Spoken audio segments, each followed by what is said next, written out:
भैया नमस्ते। उम्मीद करतनी जहाँ भी हो लोग बहुत अच्छा हो लोग, मस्त हो लोग। तो भैया जे भी रसिया आवत होके एक उनके हम बात बताओ तनी।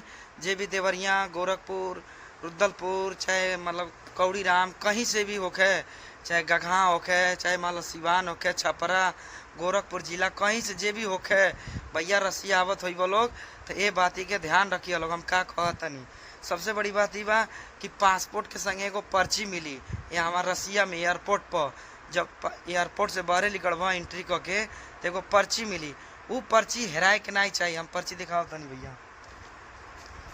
देखा भैया एमन मोहर मारल रही, पासपोर्ट नंबर रही। ये पर्ची हेराए के नहीं चाहिए। काहे से कि यहाँ ये सबूत बा कहीं जइब एक बिना कोनो काम नहीं होई। न वीजा लगी, न मेडिकल होई, न मतलब कोनो काम नहीं होई। ये बहुत जरूरी है और बहुत अनिवार्य है संगे संगे रखल पासपोर्ट के। तो ये पर्ची ना हेराए के चाहिए भैया। बहुत धन्यवाद। वीडियो अच्छा लगी तो लाइक कर दिया लोग।